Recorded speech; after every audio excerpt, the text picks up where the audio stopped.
Arch, are you familiar that I have not one but two copies of Concord? Have you seen these? I am aware of this particular crime, yes. Not one but two. Neither of them work. One is secure, the other one is not. But they're here, and they're still shrink wrapped. Some would say they're factory sealed, as I think that's what they say. I think there is a rip in one of the, whatever, either way. It's here, ready to go. One of the biggest flops, potentially the biggest failure in video game history right here. If not one, maybe number two. But this changed video games here. And I own two copies of them. And I got to be honest, it was a horrible use of $80. You bought it live on stream too, I believe. I did, yeah. yes. You went out and went shopping. Went out, did it. But Concord has become a thing. It has become... the next game is the next Concord, right? Whatever game is coming out that's going to be shit. Yep. We saw that. It's become a meme. High Guard. Oh, it's the next Concord, right? Well, listen to this video game journalist, man, as he is saying, hey, not everything is Concord here. This guy over here says, we don't even talk about games anymore. We just talk about Concord. I wrote about what it means that a game nobody played has become a primary lens online for thinking about games. Now, a little background on this guy. Writer for the Washington Post. Just want to let you know, him, by the way. Very important. Mm-hmm. And also looks like that. So that pretty much tells you everything you need to know about good old whatever the hell this guy's name is right here. So the idea, I guess, we're being unfair when it comes to comparing games to Concord. Arch, do you think that's a reasonable thing? Well, see, the interesting thing here is he does have a point in part that we do have a nasty habit of calling things like the Dark Souls of blah, blah, blah, or whatever, and overgeneralizing, because this is how you draw connections to people who might not be into that thing. You try and tie it into things that you probably have heard of, the Call of Duty of blah, blah, blah. But the problem is that Concord literally is our example of everything wrong with video gaming. It was a political video game created for an audience that didn't exist, with character designs that appealed to nobody, and yet was specifically designed to appeal to the broadest possible audience.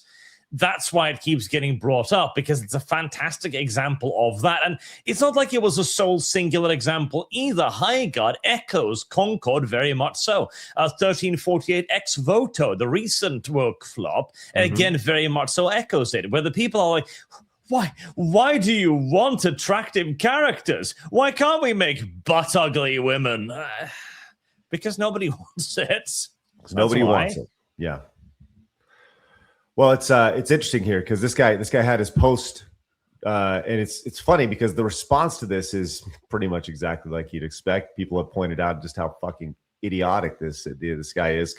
This guy down below is just kind of some little jabs here. This guy says, "Oh, circle the problem." There's the Washington Post over here. It's funny because he says, "Honestly, not even sure why you're upset about this." That's probably not the best way to respond. Says, "I'm not upset, just dismissive. You meandered around the topic for 2/3 of the written article before setting up into the trope." And here it is, the irrelevancy in regards to critics on Concord. I guess that'd be us. We're not irrelevant here. I guess that's fine.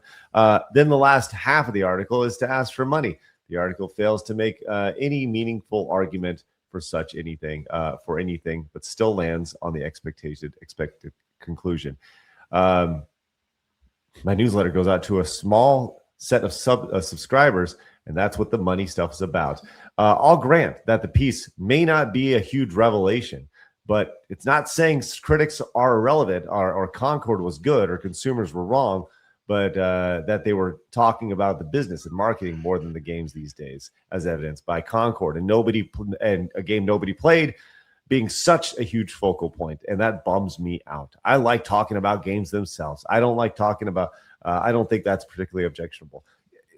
I think that's like, well, congratulations, you fucking moron. There is what you should have led with. Right, like that's it, right, right. You want to talk about the game itself? Okay, that's fine. But the game is not just the game anymore, right? This is games are always more than quote unquote just the game. It's the marketing behind it. It's the character design. Everything adds up to the game itself. You don't know about the game without the marketing behind the game, right? So you want to talk about the game, that's fine. Congratulations, that's great. But when you do talk about just the game, you're talking about everything within it. And that I feel like that's honestly pretty disingenuous. Like it's a noble idea. Maybe not disingenuous. It's a very ignorant way to approach things. I just want to talk about the games, man. That's fine. Okay, that's fine.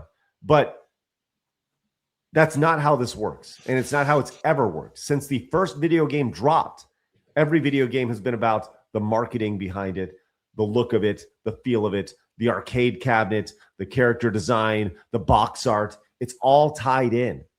You don't know about the game without any of that stuff. And people spoke about Concord immediately. They knew exactly what they didn't want, and Concord was it.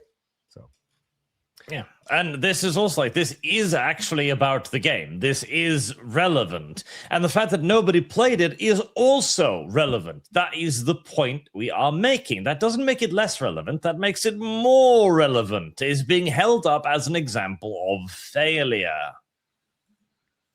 This guy kind of echoes what you were saying, Arch. He says, everything is Concord, though. Concord is everything wrong with the video game industry mashed up into one big steaming turd. Studios blindly chase live services revenues without any vision or purpose beyond the imagined money they were going to make. Bloated teams, wokeness run muck.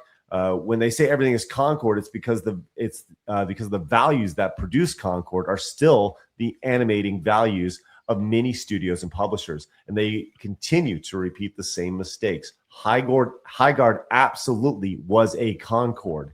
When gamers saw it, they immediately said, this is a Concord. And game journalists and influencers said, not everything is a Concord, but it was a Concord. And this guy's 100% right. And Horizons, Hunter-Gathering is also a Concord. Yes, this is immediately what happened. As soon as we saw the game announcement trailer, we all said, this is a Concord. But Sony and Guerrilla don't seem to understand why. Gamers can spot a Concord instantly, but a 300-person AAA studio can't stop coming up with ideas that are all Concord. And multi-billion-dollar publishers and their supporting supposedly brilliant executives can't stop greenlighting Concords. And professional analysts and game journalists can't stop writing articles about why the latest Concord isn't actually Concord. Amen. Like, this guy fucking nails it. David Friedman. I don't know who you are. Daniel Friedman. Oh, Daniel Friedman. There you go. Thank you, Daniel. Fucking nailed it. I'm going to follow you just for that. That's good. Nice.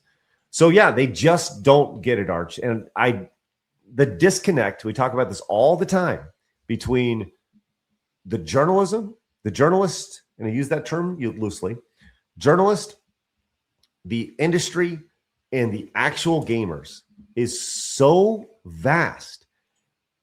And I just don't understand how. I truly don't understand how.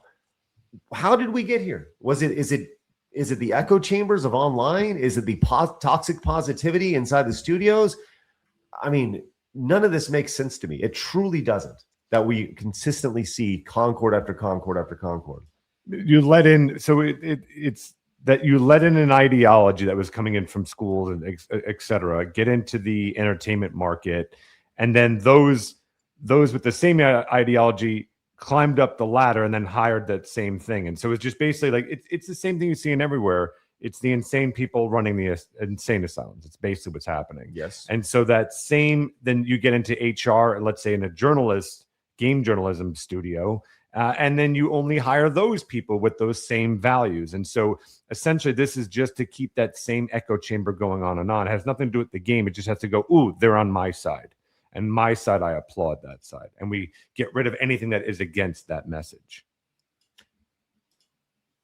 That's how we get here, huh? That, to me, I watched it. I watched it at least in the entertainment industry. You saw that, and then those same people then made quotas that you have to hire certain people that fit in certain boxes, and then that produces more of that. And So it's just this growing slug that keeps producing more slugs everywhere. Yeah, I mentioned Zenith in the chat says 5-year rollout plan. I do think that there's actually a lot of that. You know, we will still see, and I think we're at the tail end of this, where games were, when you look at Highguard and Concord, those games were greenlit during a time of fucking nuttiness in the world, right? And we're still in that time, right? But it's improving. Culture has shifted. And you're seeing these 3 and 4 year development cycles based off of things that were happening 3 or 4 years ago. And I think that's how you get a Concord. That's how you get a High Guard. And that's how Concord becomes a meme and becomes everything that's wrong with the video game industry. And you will still see a few of those trickling out, and the executives are going to go, it's the gamer's fault. And the developers go, it's the gamer's fault. They're just too stupid to understand what's good for them, right? And that's been the fun and beauty of doing this show and helping be a voice for a lot of people. And I referenced that post the other day about about Xbox, the new Xbox boss over there. Like, they should, that lady should be listening to shows like us, Arch, go down the line. There's tons, because we have a pulse for what's going to work. We've called all of this shit. You could have brought me High Guard a year ago, and I'm like, what the fuck are you doing? Like, this game sucks. And I played for 30 minutes and I was done with it. Well, think about how effective it would be for that new Xbox boss. I forgot her name. Their name. Asha. If they did come onto a show like ours, how much more effective that would be to answer the questions than to go on something that they're going to have this easy ride with their side, journalists and stuff like that. But because you have to convince this group now. Yes. This is the group you have to convince. The other side will just always agree with you, and also then never buy your games, by the way. Well, and I said that in the post the other day, the idea that, look, our audience is Xbox's audience. Yeah. Or at least was Xbox's audience. But no, she'll go on Kind of Funny. Exactly. And she'll go IGN, right? She'll go on all the safe shows that are firmly entrenched within the industry. And we bringing it back to the Xbox lady, like, we should absolutely invite her on the show. Hey, do you want to have a real conversation about this? Let's actually have a real conversation about this, and not a tell us about all the great things you're going to do. No, how about listen to our audience and listen to the things that you could potentially do. But that's never going to happen. But we'll throw the open invite out. I think that'd be good. So, well, Arch, we can expect Concord 2 on the shelves here in 2028, coming soon.